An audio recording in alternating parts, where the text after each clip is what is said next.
What aliens fear most? The relentless force of humanity's revenge Part 2. The hunt begins. 6 months had passed since the burning of Kepler 7b. The galaxy had moved on. News channels talked about other things now. Trade routes, political agreements, celebrity scandals. The death of 12,000 humans was old news. A small tragedy in a universe full of tragedies. But Taiho had not moved on. He had spent every day preparing. And now he was ready. Commander Hannah's sister, Minji, stood on the deck of the new ship. It was called the Ghost of Kepler, and it was unlike any human ship ever built. It was fast, quiet, and deadly. The outside was painted black, making it almost invisible against the darkness of space. Minji had taken her dead sister's place as the pilot. She was even better than Hana had been. Some said she flew the ship like it was part of her body. Captain on deck. Someone shouted. Taiho walked in, and everyone stood straight. He had changed in the past 6 months. His hair was shorter. His face was thinner. But the biggest change was in his eyes. They were hard now, like stones at the bottom of a cold river. At ease, he said. Gather around. I have news. The crew formed a circle. There were 53 of them. All survivors. All people who had lost someone to the Vektari. They had come from different colonies, different backgrounds, different lives. But they shared one thing. They wanted revenge. Our scouts have found them, Taiho said. The fleet that attacked Kepler 7b. They are stationed at a supply base near the Vektari border. It is called Station Koroth. A map appeared on the big screen. It showed a large space station surrounded by ships. The same ships that had burned their homes. 47 ships, Taiho said. The same 47 that killed our families. They have been resting there for 2 months, waiting for their next mission. A young man named Sejun raised his hand. He was the weapons officer, only 22 years old. His entire family had died on Kepler 7b. Sir, we have 1 ship. They have 47. How are we supposed to fight them? Taiho smiled that cold smile of his. We are not going to fight them. Not yet. First, we are going to hunt them. One by one. He pressed a button and the map changed. It now showed the routes that Vektari supply ships took. The Vektari are arrogant, Taiho explained. They think no one would dare attack them.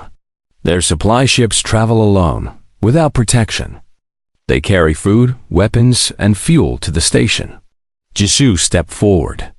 She had become Taiho's second in command. We hit the supply ships first. We cut off their food and fuel. We make them hungry. We make them desperate. And then, when they send ships to investigate, we hit those too. The crew began to understand. They were not going to win a direct battle. They were going to bleed the enemy slowly, like wolves hunting a much larger animal. This will take time, Taiho said. Months, maybe years. But I promise you this. Every ship we destroy brings us closer to justice. Every Vektari who dies is one more payment for what they did. Are you with me? The answer was immediate.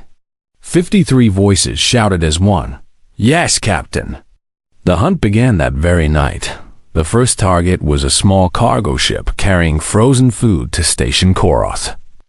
It was flying through an asteroid field, taking a shortcut that saved 3 days of travel. The Ghost of Kepler waited behind a large asteroid. Engines silent, lights dark. Minji had positioned the ship perfectly. They were invisible. Target approaching, Doan's brother, Sunho, said. He had taken over the sensor station. 1 ship, no weapons visible. Speed is low. They are not expecting trouble. Taiho watched the enemy ship grow larger on the screen. It was painted with Vektari symbols, bright colors that meant nothing to him.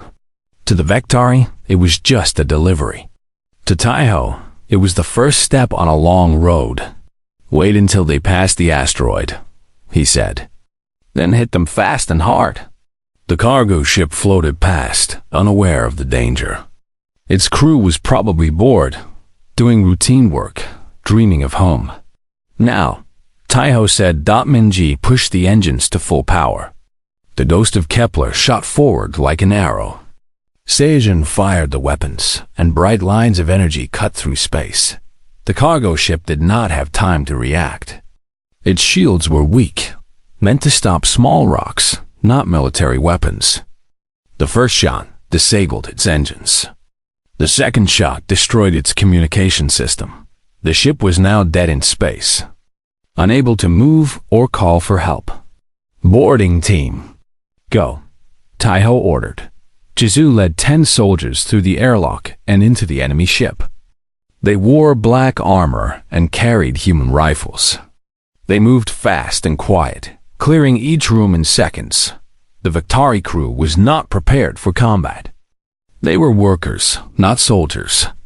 Most of them surrendered immediately, putting all 4 of their hands in the air. Jisoo gathered them in the cargo bay.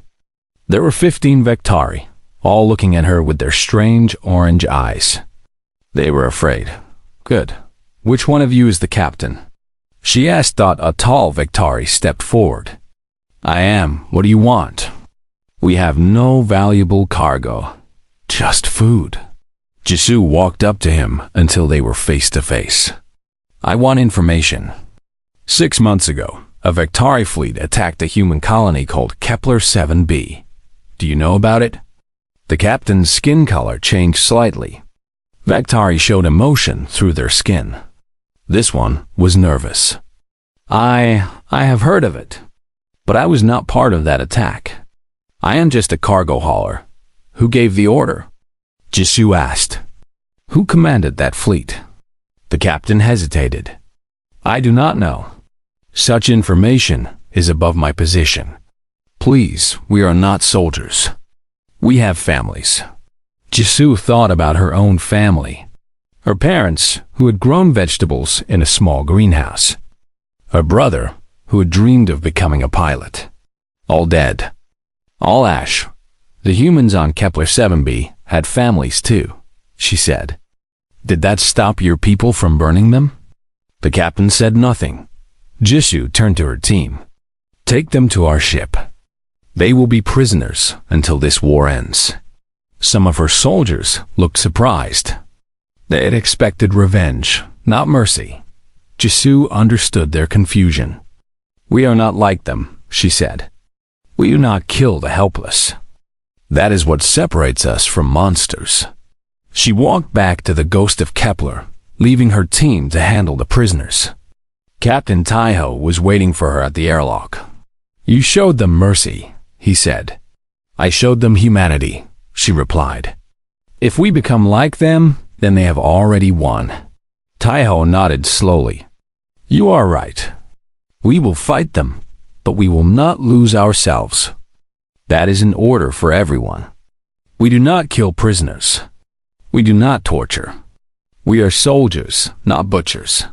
The crew accepted this rule. It was strange, in a way. They were planning to destroy an empire, but they still wanted to be good people while doing it. Over the next 3 months, the ghost of Kepler attacked 12 more supply ships. Each attack was quick and clean. They took the cargo, captured the crew, and disappeared before anyone could respond. The Victari at Station Karath began to notice. Their supplies were running low. Ships that should have arrived weeks ago were missing. Something was wrong. Admiral Vornak, the commander of the station, called a meeting. He was the same admiral who had led the attack on Kepler 7b. He was famous in the Victari Empire for his brutality. He had destroyed more than 20 worlds in his career. "Someone is attacking our supply lines," he said to his officers. "Find them and destroy them."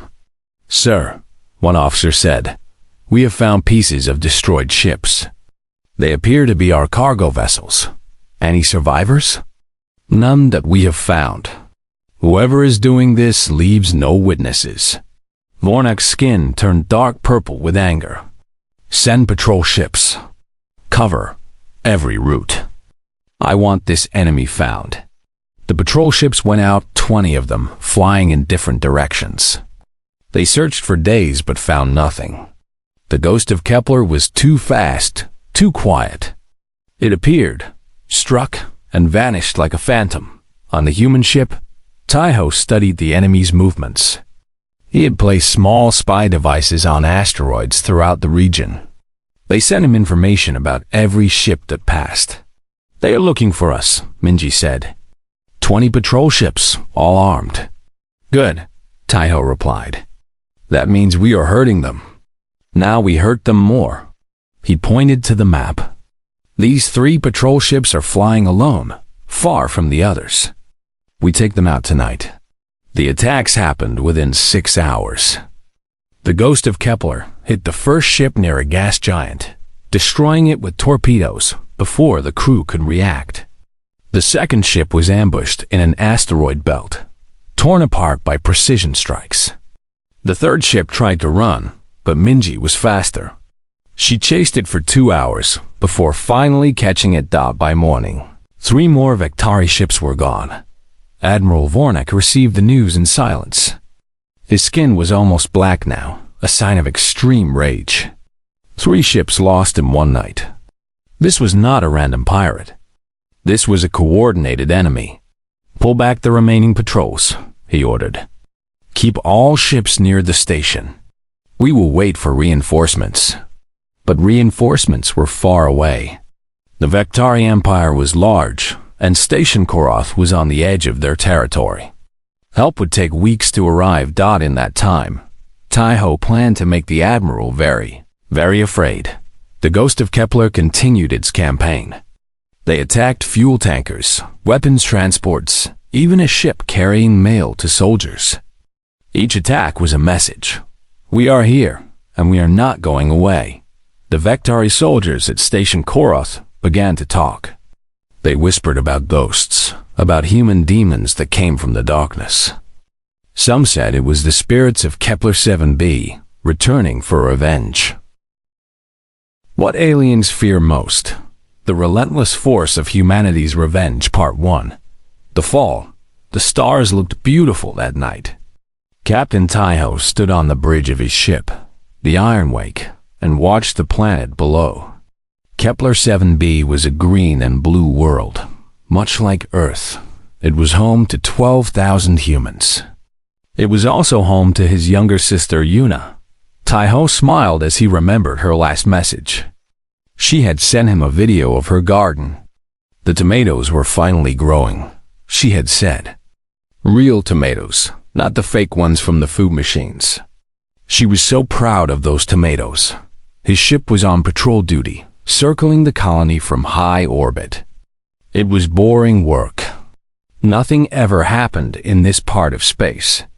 The Vektari Empire was far away, and they had no reason to attack a small farming colony. At least, that was what everyone believed. The first officer, a young woman named Hana, walked up to him. She held a cup of coffee in her hand. Captain, you should rest. You have been standing here for 6 hours. Taiho shook his head. I like watching the planet. It reminds me of home. Hana nodded. She understood. Most of the crew had family down there. The colony was small, and everyone knew everyone. It was like a big village floating in space. Do you think we will ever see Earth again? Hana asked. Taiho thought about the question. Earth was very far away. The journey took months, even with the fastest ships. Most colonists never went back. They built new lives on new worlds and tried to forget the old one. Maybe, Taiho said. But this is home now. The alarm changed everything. It started as a small beep on the sensor screen. Then it became a loud scream that filled the entire bridge. Red lights flashed everywhere. Crew members ran to their stations, their faces full of fear. What is happening? Taiho shouted. The sensor officer, A man named Dahan looked at his screen with wide eyes. Ships, Captain. Many ships. They came out of hyperspace behind the moon. They were hiding. Taiho felt his blood turn cold. How many? 47 warships, Dahan said. His voice was shaking. They are Vectari. The Vectari. Taiho had heard stories about them. They were tall creatures with gray skin and 4 arms. They had conquered dozens of worlds. They showed no mercy to anyone. But they were supposed to be far away. They were supposed to be fighting another war on the other side of the galaxy. Why are they here?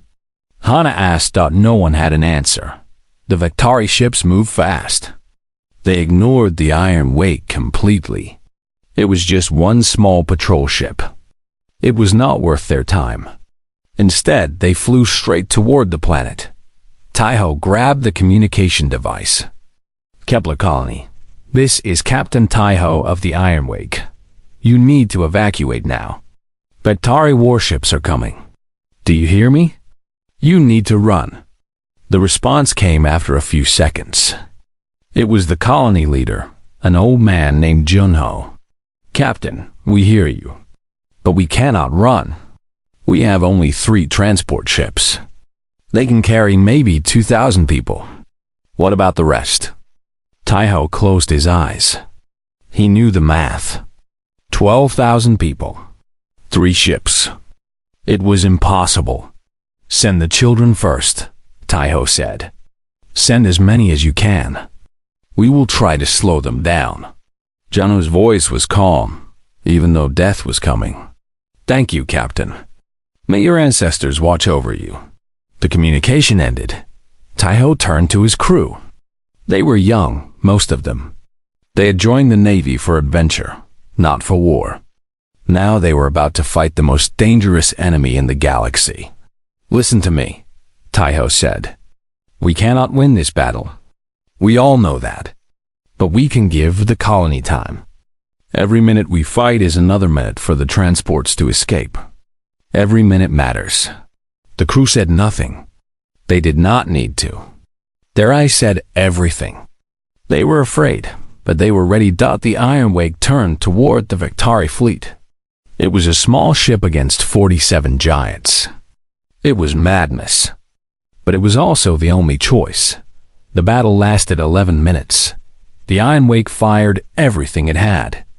Missiles flew through space like angry fireflies. Lasers cut through the darkness. The ship twisted and turned, dodging enemy fire with impossible skill. Hana was the best pilot in the fleet, and she proved it that day. They destroyed 2 Vectari ships. 2 out of 47. It was not much, but it was something. Then the enemy found their range. The first hit destroyed the engine room. The second hit killed half the crew. The third hit broke the ship in 2. Taiho woke up floating in space. His suit had saved him, sealing itself when the bridge exploded. He was alive, but he wished he was not. He could see the planet below. The Vectari ships had reached it. They were not landing troops. They were not taking prisoners. They were simply burning everything. Great beams of fire fell from the sky. They hit the forests first, turning green into black. Then they hit the cities. Buildings melted like ice in summer. People ran, but there was nowhere to run. The fire was everywhere. Taiho watched his sister's world die. He tried to scream, but no sound came out. He tried to cry, but the tears floated away in his helmet.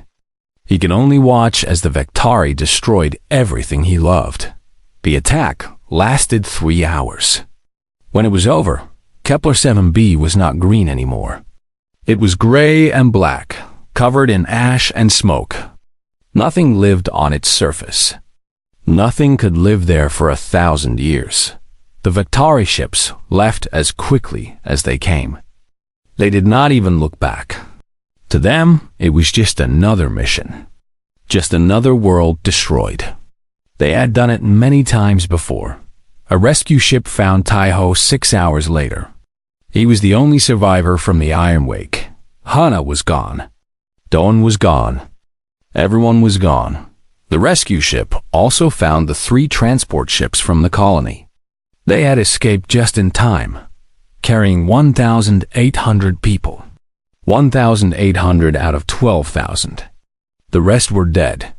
Yuna was not on any of the transports. Taeho learned this when he woke up in the medical bay. A doctor told him gently, trying to be kind. But there was no kind way to say it. His sister was dead. Her garden was ash. Her tomatoes would never grow. For 3 days, Taeho did not speak. He did not eat. He did not sleep. He just sat in his room and stared at the wall. The doctors worried about him. They thought he might hurt himself. On the 4th day, he spoke. A young officer named Jisoo came to check on him. She was one of the survivors from the colony, a soldier who had been on leave when the attack happened. She had lost her parents and her brother. "Captain," she said softly, "how are you feeling?" Taeho looked at her. His eyes were different now. The kindness was gone. Something cold had taken its place. "I am going to kill them," he said. Jisoo did not know what to say. "I am going to find the Vectari who did this," Taeho continued. "I am going to find their leaders, their soldiers, their families. I am going to burn their worlds like they burned ours. I am going to make them feel what we felt. And I am not going to stop until every single one of them knows fear." His voice was calm. That was the scary part.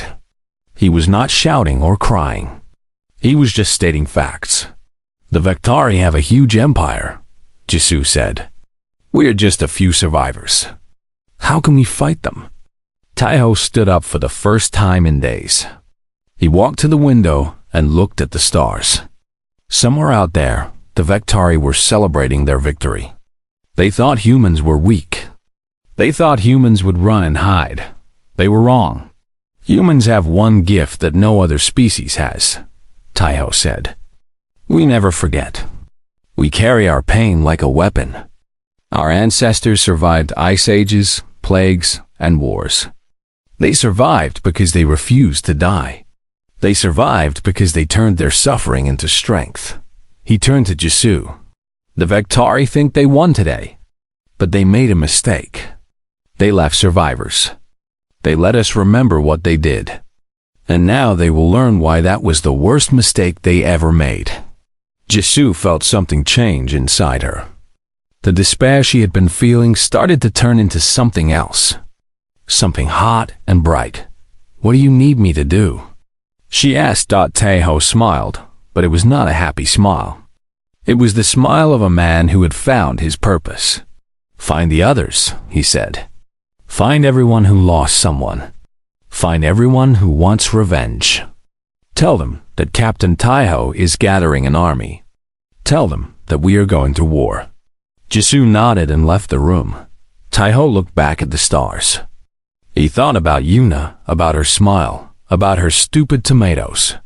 He made a promise to her, silent and sacred. "I will make them pay," he whispered. "Every single one of them. I swear it on my blood and my soul. They will learn what humans are capable of when they have nothing left to lose." The stars did not answer. But somewhere in the darkness, the Vectari Empire continued its business, unaware that its doom had just been born. They had killed 12,000 humans. They thought it was a small number. They thought it did not matter. They had no idea that those 12,000 deaths had created something far more dangerous than any weapon. They had created a man with nothing left to lose and everything to avenge. And that man was coming for them. They were more right than they knew. 4 months into the hunt, something changed. A captured Vectari officer finally gave them real information. His name was what aliens fear most. The relentless force of humanity's revenge part. 3. The gathering storm. 1 year had passed since the hunt began. The ghost of Kepler was no longer alone. Taeho stood on the bridge of his ship and looked at the fleet before him. 12 ships, all painted black, all crewed by humans who had lost everything. They had come from different colonies, different worlds, united by one thing. The desire for revenge. Word had spread across human space. Stories about a captain who fought back. Stories about victories against impossible odds. Stories about hope. People came to join. First in small numbers, then in larger groups. Old soldiers who had retired. Young people who wanted to fight. Engineers, doctors, pilots, and farmers who had never held a weapon before. They all came. Minji's voice came through the speaker. "Captain, the last ship has arrived. The fleet is complete." Taiho nodded. "Bring the commanders to the meeting room. It is time to plan our next move." The meeting room was small, but it felt full with 12 people inside. Each one was the captain of a ship. Each one had a story of loss. There was Yunji, a woman who had lost her husband and 3 children on a colony called New Seoul. The Vectari had attacked it 2 years ago, long before Kepler 7b. She had been waiting for revenge ever since. There was Hyunwoo, a former Navy admiral who had retired in disgrace after refusing to abandon the colony under attack. He had saved 10,000 lives that day, but the government had punished him for disobeying orders. There was Somin, only 19 years old, who had watched her entire school burn when the Vectari bombed her planet. She had escaped by hiding in a water tank for 3 days, and there were 9 others, each with their own pain, their own reasons. Taiho looked at them all. "Thank you for coming. I know you have risked everything to be here. I know some of you traveled for months to find us. Your courage means more than I can say." Yunwoo spoke first. His voice was deep and rough. "We did not come for thanks, Captain. We came for war. What is your plan?" Taiho pressed a button and a large map appeared. It showed the Vectari Empire, a massive area of space containing hundreds of worlds. For the past year, we have been hitting their supply lines. We have destroyed 37 ships and captured over 500 prisoners. Admiral Vornik is afraid to leave Station Korath. His soldiers are losing hope. He zoomed in on a specific area. But supply ships are not enough. We need to hurt them where it matters. We need to show them that nowhere is safe. Jisoo stood up and pointed to several dots on the map. These are Vectari military outposts. Small bases with only a few hundred soldiers each. They are far from the main fleet, and their defenses are weak. Eunji studied the map. "You want to attack military bases? We have 12 ships. They have thousands. We will not attack all of them," Taiho said. "We will attack one. The smallest, weakest one. We will destroy it completely, and then we will disappear. Then we will attack another. And another. We will be everywhere and nowhere." Somin raised her hand. She was the youngest commander, but her eyes were hard as iron. "What about civilians?" "The Vectari killed our civilians. Do we kill theirs?" The room went quiet. This was the question everyone had been thinking, but no one had asked. Taiho shook his head firmly. "No, we do not kill civilians, ever. We are not like them. We fight soldiers, not families. That is our rule, and it will never change." Some commanders looked relieved. Others looked disappointed. But no one argued. "There is another reason," Taiho continued. "The Vectari Empire is not united. There are many species under their rule who hate them. If we kill civilians, those species will see us as monsters. But if we only fight soldiers, if we show honor and mercy, they might see us as liberators. They might join us." Hyunwoo smiled. "You think bigger than I expected, Captain. You are not just planning a war. You are planning a revolution." "I am planning justice," Taiho said. "Justice for everyone the Vectari have hurt. Not just humans." The commanders spent 3 days planning the first attack. They studied the outpost, learned its weaknesses, and practiced their formations. When they were ready, the fleet moved out. The target was called Outpost 19. It was a small base on a frozen moon, used for training new soldiers. There were about 300 Vectari there, most of them young and inexperienced. The attack came at night, when the moon was in the shadow of its planet. The human ships appeared from behind an ice field, engines dark, running on stored power. "All ships, hold position," Taiho commanded. "Wait for my signal." On the surface of the moon, the Vectari were sleeping. The base was quiet. A few guards walked the walls, bored and tired. Nothing ever happened at Outpost 19. Then the sky lit up.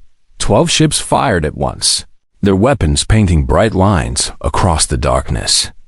The base's shield generators exploded in the first second. The communication tower fell in the second. By the third second, the Vectari were running in panic. "Ground teams, go," Taiho ordered. Shuttles dropped from each ship, carrying soldiers in black armor. They landed around the base, surrounding it completely. There was nowhere to run. Jisoo led her team through the front gate. The Vectari guards tried to fight, but they were too slow, too surprised. Her soldiers moved like shadows, taking down enemies without making a sound. Inside the base, she found what she was looking for, the command center. The base commander was there, an old Vectari with gray skin and tired eyes. "I surrender," he said immediately. "Please, do not kill my soldiers. They are just trainees. Children, really." Jisoo lowered her weapon. "We are not here to kill children. We are here to send a message. Tell your emperor that humanity remembers Kepler 7b. Tell him that we are coming for everyone responsible." The commander nodded quickly. "I will tell him. I promise." The battle was over in 20 minutes. The human forces captured the entire base without losing a single soldier. They took weapons, supplies, and data from the computers. Then they left, disappearing into the darkness of space. When Vectari reinforcements arrived 3 days later, they found an empty base. The trainees had been released, given enough food and water to survive until help came. Written on the wall of the command center were 3 words. In human language, "Remember Kepler-7b." The news spread across the Vectari Empire like fire. A human fleet had attacked a military base and won. It seemed impossible. Humans were supposed to be weak, primitive, easy to destroy. Yet here they were, striking at the heart of Vectari territory. Emperor Crothel received the report in his palace. He was the supreme ruler of the Vectari, a creature so old that no one remembered when he had taken power. His skin was pure white, a sign of his ancient bloodline. "How many humans?" he asked. 12 ships, Your Majesty. Perhaps 500 soldiers total. And they defeated an entire outpost? Yes, Your Majesty. But they did not kill the trainees. They let them go. The Emperor was silent for a long moment. Strange. Most creatures kill their enemies when they can. Why would these humans show mercy? I do not know, Your Majesty. The Emperor waved his hand. Send more ships to protect our outposts. Find these humans and destroy them. This rebellion must end before it grows. But it was already growing across the galaxy. Other species were watching. The Relari, a peaceful people enslaved by the Vectari for centuries. The Torvine, warriors who had been defeated and humiliated. The Khazari, traders whose businesses had been stolen. All of them saw the human victory and felt something they had not felt in a long time. Hope. A Relari elder named Grandmother Pale contacted Taiho through secret channels. Her message was simple. We wish to help. Tell us what you need. Taiho was surprised. He had expected to fight alone. Why would you help us? Because you showed mercy to the young ones. The Vectari never show mercy. You are different. You might be the ones who finally bring them down. Similar messages came from the Torvine, the Kasari, and others. Some offered supplies. Some offered information. A few even offered soldiers. Taiho accepted everything. His fleet grew from 12 ships to 20, then 30, then 50. The war was no longer just about revenge. It was becoming something bigger. Admiral Vornik watched all this from Station Koroth with growing fear. His career was being destroyed. First his supply lines, then his reputation, now his safety. The humans he had thought were easy prey were tearing his world apart. We should attack them directly, one of his officers suggested. Take our fleet and crush them, and leave the station undefended? Vornik snapped. That is exactly what they want. They are baiting us, trying to make us make a mistake. Then what do? Vornik stared at the map of human attacks. They were everywhere, hitting targets he did not expect, disappearing before he could respond. It was like fighting smoke. We wait for the Emperor's reinforcements, he said finally, and we pray they arrive in time. But deep down, he knew the truth. The humans were not going to stop. They were not going to forgive. They were going to keep coming until they got what they wanted. And what they wanted was him. On the Ghost of Kepler, Taiho received a message from a spy inside Station Koroth. The message contained one piece of information. Admiral Vornik would be leaving the station in 2 weeks to attend a conference with other Vectari leaders. He would be traveling with only 5 escort ships. What aliens fear most? The Relentless Force of Humanity's Revenge Part 4. The Reckoning. Admiral Vornik sat in his personal quarters aboard the Vengeance, his flagship. It was a large ship, powerful and well-armed. 5 escort vessels flew alongside it, each carrying the best soldiers in his command. He was traveling to meet other Vectari leaders, to discuss the human problem. The attacks had been getting worse. Outposts destroyed, supply lines cut, soldiers afraid to sleep. Something had to be done. Vornik sipped a drink made from rare fruits. He was trying to relax, but his mind would not stop racing. The humans haunted his thoughts. He had burned their colony thinking it would bring him glory. Instead, it had brought him nightmares.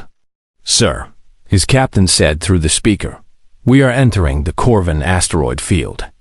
Estimated time to the other side is 3 hours. Understood.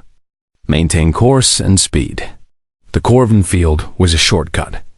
Most ships avoided it because the asteroids were dense and unpredictable. But Vornik was in a hurry. He wanted this meeting over so he could return to his station and hide. He did not know that 50 human ships were waiting for him inside the field.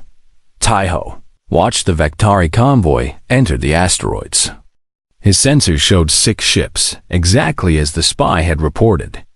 The flagship was in the center, surrounded by escorts. It was a defensive formation, designed to protect the Admiral at all costs. All ships, hold position, Taiho said quietly. Let them come deeper into the field. When I give the signal, Striker Group hits the rear escorts. Shield Group blocks the exit. And my ship goes straight for the flagship. Jisoo stood beside him, checking her weapons. She would lead the boarding team today. 20 soldiers, the best they had. Are you ready? Taiho asked her.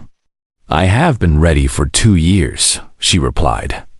Since the day I watched my family die. Taiho nodded. He understood. They all understood that the Vectari convoy moved slowly through the asteroids. Their sensors were having trouble with all the rocks, creating blind spots everywhere. They did not see the human ships hiding in the shadows. Now, Taiho said, the trap closed like a jaw. Striker Group appeared behind the convoy, 10 ships firing at once. The 2 rear escort vessels exploded before they could react. Debris flew in all directions, mixing with the asteroids. Shield Group blocked the exit ahead, cutting off any escape. The remaining escorts tried to turn, but they were surrounded by rocks and enemies. Taiho pushed his ship forward. The ghost of Kepler shot through the chaos like a black arrow, dodging asteroids and enemy fire. Minji flew with perfect skill, dancing between dangers that would have killed any other pilot. "Target the flagship's engines," Taiho ordered. "I want that ship stopped, not destroyed." Sejun fired carefully, placing each shot exactly where it needed to go. The Vengeance shook as its engines took damage. Flames burst from its rear, and the great ship slowed to a stop. Around it, the escort ships were falling. Human vessels swarmed them, firing from all angles. The Victari captains tried to fight back, but they were outmatched and outmaneuvered. One by one, they died. "Flagship is disabled," Sunho reported. "Its weapons are still online, but it cannot move." "Prepare for boarding," Taiho said. The ghost of Kepler flew close to the Vengeance and attached to its hull. The airlock opened, and Jisoo led her team inside. The interior of the flagship was beautiful. Rich fabrics covered the walls. Expensive art filled the hallways. This was a ship designed for an admiral who loved luxury. "Clear each room," Jisoo said. "Be careful. They know we are here." The first Victari guards appeared around a corner. They fired their weapons, filling the hallway with blue energy. Jisoo's team took cover and returned fire. The battle was quick but brutal. Human weapons were stronger than Victari shields. Within seconds, the guards were down. "Move forward," Jisoo said. "The bridge is this way." They fought through 3 more groups of guards. Each fight was harder than the last. The Victari knew they were protecting something important, and they were not willing to give up easily. Finally, they reached the bridge door. It was locked, sealed with heavy metal. "Open it," Jisoo ordered. A soldier named Minho placed a small device on the door. There was a bright flash, and the metal melted away. Inside, Admiral Vornak was waiting. He stood in the center of the bridge, surrounded by his officers. He was taller than Jisoo expected, with dark purple skin that showed his rage. In his 4 hands, he held weapons pointed at the door. "Come then, humans," he said. "Come and try to take me." Jisoo stepped through the door, her weapon raised. "Admiral Vornak, I am Lieutenant Jisoo of the Human Resistance. You are under arrest for the murder of 12,000 civilians on Kepler 7b. Vornak laughed. It was an ugly sound. "Arrest? You think this is a game? I am an admiral of the Victari Empire. I do not get arrested by primitive creatures. You do today." Jisoo moved fast. She fired 3 shots, hitting the weapons in Vornak's hands. He screamed in pain as the guns flew away. His officers tried to help, but her team was already on them. In seconds, every Victari on the bridge was disarmed and on the floor. Jisoo walked up to Vornak and looked into his orange eyes. "You burned my world. You killed my family. You thought we were weak because we cried for our dead. But crying does not make us weak. It makes us human. What are you going to do?" Vornak asked. His voice was different now, smaller, afraid. "I am going to take you to my captain. He has something to say to you." They dragged Vornak through the hallways, past the bodies of his guards, past the burning wreckage of his luxury ship. Outside, his escorts were all destroyed. The battle was over. The ghost of Kepler's airlock opened, and Taiho was waiting. He looked at Vornak for a long moment. This was the man who had killed Yuna. This was the man who had burned 12,000 people for glory. This was the monster. "Do you know who I am?" Taiho asked. Vornak shook his head. "My name is Taiho. I was the captain of the Iron Wake, the only ship that tried to defend Kepler 7b. My sister was on that planet. Her name was Yuna. She was a farmer. She grew tomatoes." Vornak said nothing. "I've spent 2 years hunting you," Taiho continued. 2 years destroying your ships, your bases, your reputation. I have thought about this moment every single day. What I would say to you. What I would do to you. He pulled out the photograph of Yuna and showed it to Vornuk. This is her. This is the person you killed. Look at her face. Remember it. Vornuk looked at the photo. For the first time, something like guilt crossed his face. She was just one person. There were 12,000. Every single one of them was someone's sister, someone's brother, someone's child. Every single one of them had a name, a story, a dream. You took all of that away for glory. Taiho put the photo back in his pocket. I want to kill you. Every cell in my body wants to tear you apart. But I am not going to. Vornuk looked surprised. Why? Because my sister would not want me to become a monster. Because killing you will not bring her back. Because I want you to live a long life in a prison cell, thinking about what you did. I want you to close your eyes every night and see the faces of the people you murdered. I want you to suffer, not for a moment, but forever. He turned to his crew. Take him to the prison bay. Treat him like any other prisoner. No special cruelty, no special kindness. He is nothing special anymore. They dragged Vornuk away. He was crying now, his purple skin turning pale. He had expected death, quick and clean. This was worse. The human fleet gathered around the wreckage of the Vektari convoy. 50 ships, all intact. They had won their biggest victory yet. Taiho addressed them through the fleet-wide communication. Today, we captured the man who destroyed Kepler 7b. Today, we proved that no one is beyond our reach. But this is not the end. It is only the beginning. On his ship, the crew cheered. On every ship in the fleet, people celebrated. They had done what seemed impossible, but Taiho was not celebrating. He stood alone on the bridge, looking at the stars. Jisoo found him there an hour later. Captain, why are you not with the others? This is a great day. It is, Taiho agreed. But I'm thinking about what comes next.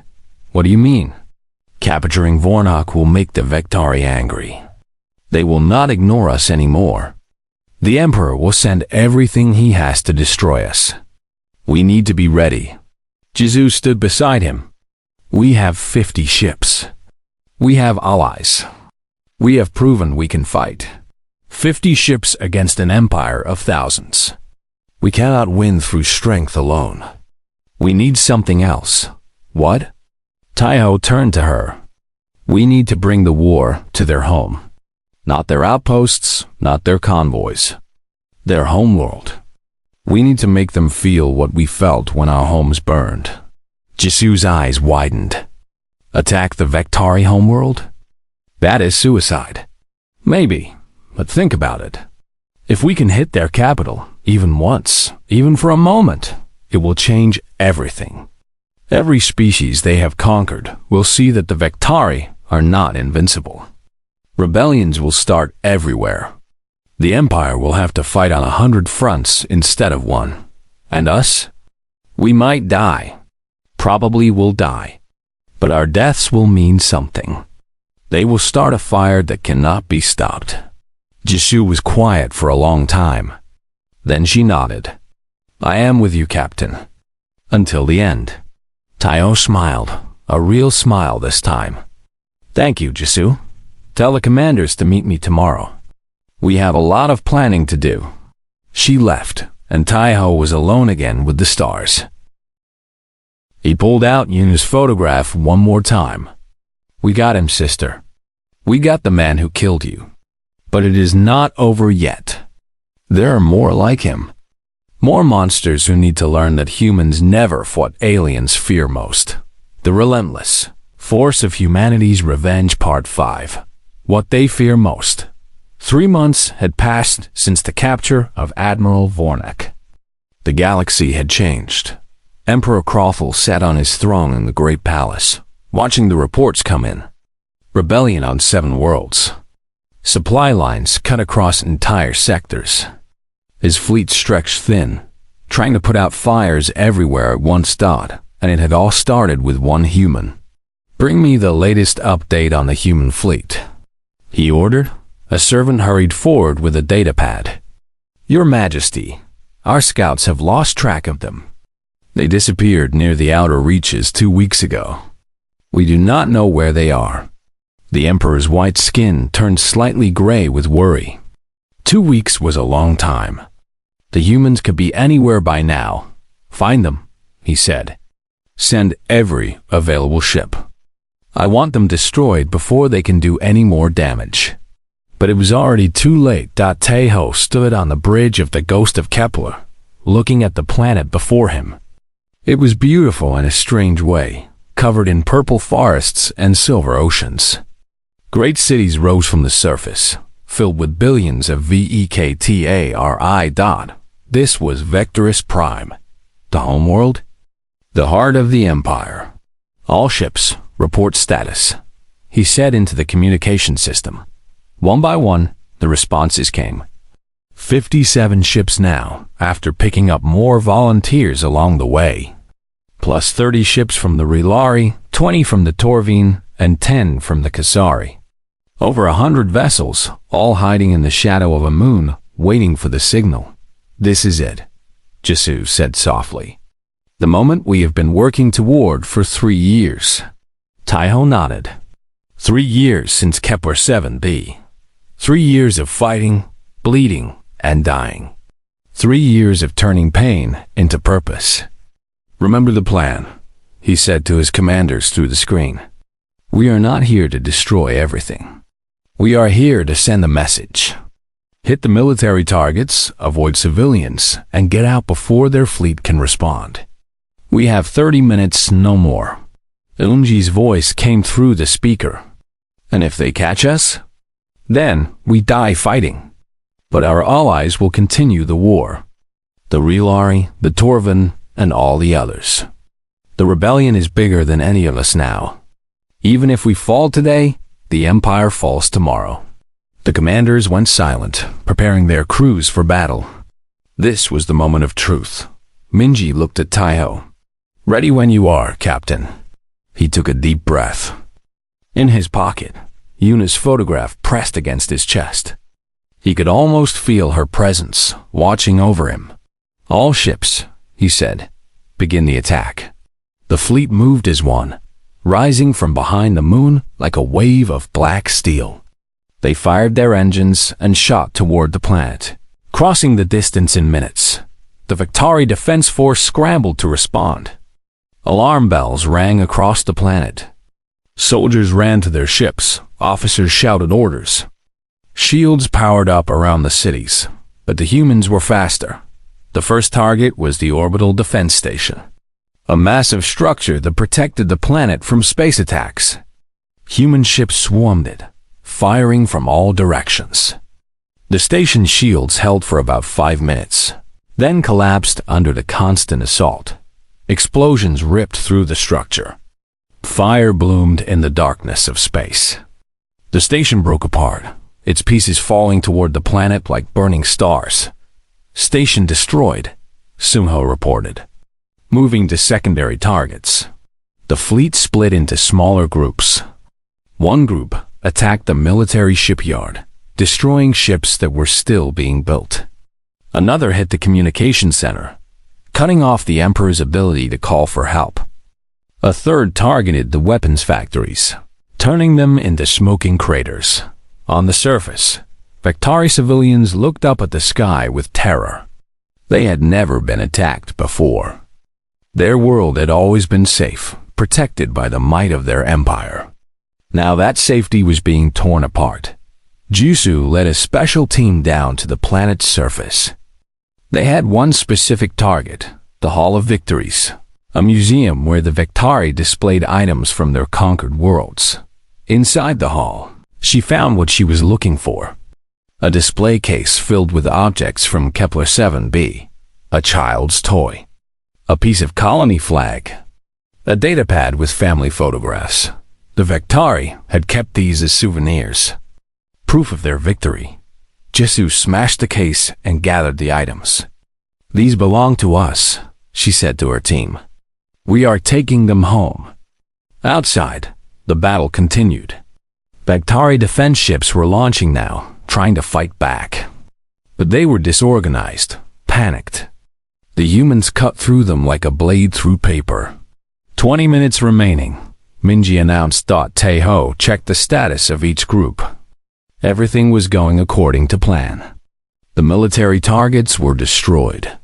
Civilian areas were untouched. The message was being sent. Then the Emperor made his move. The Imperial Guard fleet appeared from hyperspace, 200 ships strong. They had been stationed on a nearby world, ready for exactly this kind of emergency. "Enemy reinforcements," Sunho said urgently. 200 ships incoming. Taeho did not panic. He had expected this. "All groups, begin withdrawal. We have done what we came to do." The human fleet started to pull back, but the Imperial Guard was fast. Their ships were the best in the Empire, piloted by the most skilled warriors. The first clash happened near the moon. 20 human ships against 50 Imperial Guard vessels. The battle was brutal, with explosions on both sides. "We are losing ships," Hyunwoo reported. His voice was strained. "I am taking heavy fire." "Hold the line," Taeho ordered. "Give the others time to escape." Hyunwoo's ship took 3 direct hits. Its shields failed, and fire spread through the hull. But the old admiral did not run. Instead, he turned his burning vessel toward the nearest enemy ship and rammed it. Both ships exploded together. "Admiral Hyunwoo is down," someone said. Their voice was shaking. Taeho closed his eyes for a moment. "Another friend gone. Another sacrifice. His death means something," he said. "Make sure it was not wasted. Keep moving." The retreat continued. Human ships covered each other, fighting their way toward the hyperspace jump point. The Imperial Guard chased them, desperate to stop them. More ships fell. Yoonji's vessel was destroyed, taking 2 enemy ships with it. Someone managed to escape with her crew, but her ship was crippled beyond repair. When the fleet finally jumped to hyperspace, only 43 ships remained. They emerged in a safe sector, far from Vektari space. The survivors gathered together, counting their losses, mourning their dead. Taeho walked through his ship, speaking to each crew member. They were exhausted, wounded, grieving. But there was something else in their eyes too. Pride. "We did it," Minji said. "We actually did it. We attacked the Vektari homeworld and lived." Taeho nodded. "We did. And the whole galaxy knows it." The news spread faster than any ship could travel. Humans had attacked Vectorus Prime. They had destroyed military targets and escaped. The invincible Vektari were not invincible anymore. Rebellions exploded across the Empire. Worlds that had been quiet for centuries rose up against their masters. The Relari organized massive protests. The Torvian attacked Vektari military bases. Even species that had never fought before started to resist. Emperor Crothel watched his empire crumble from his throne. He had ruled for hundreds of years, conquering world after world. He had thought nothing could challenge him. He had been wrong. "Your Majesty," a servant said nervously, "there is a human ship approaching our system. It is requesting a meeting." The Emperor's eyes narrowed. "One ship? Is this a joke?" "It carries a white flag, Your Majesty. They claim they want to negotiate. A meeting." The Emperor considered this. Perhaps he could trick them, capture their leader, end this rebellion at its source. "Let them come," he said. Prepare the throne room. The ghost of Kepler descended through the purple clouds of Vectorus Prime. It was the only human ship in the system, surrounded by thousands of Vektari vessels. If they wanted to destroy it, they could do so in seconds. Taeho walked out of his ship alone. He wore his captain's uniform, clean and pressed. In his pocket was Yuna's photograph. Vektari guards surrounded him, their weapons ready. They led him through the great palace, past walls covered with the treasures of conquered worlds. It was beautiful and terrible at the same time. The throne room was enormous, designed to make visitors feel small. The emperor sat on a raised platform, looking down at Taiho with cold orange eyes. "So you are the one who has caused me so much trouble," the emperor said. A single human. Impressive. Taiho stood straight, refusing to bow. "I am Captain Taiho of the Human Resistance. I have come to offer you terms." The emperor laughed. "Terms? You are one man with one ship. Your fleet is broken. Your allies are scattered. What terms could you possibly offer me?"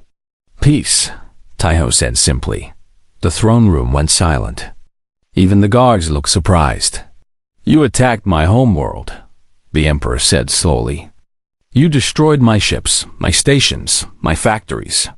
And now you offer peace?" "Yes, because I'm like you. I do not want to rule through fear.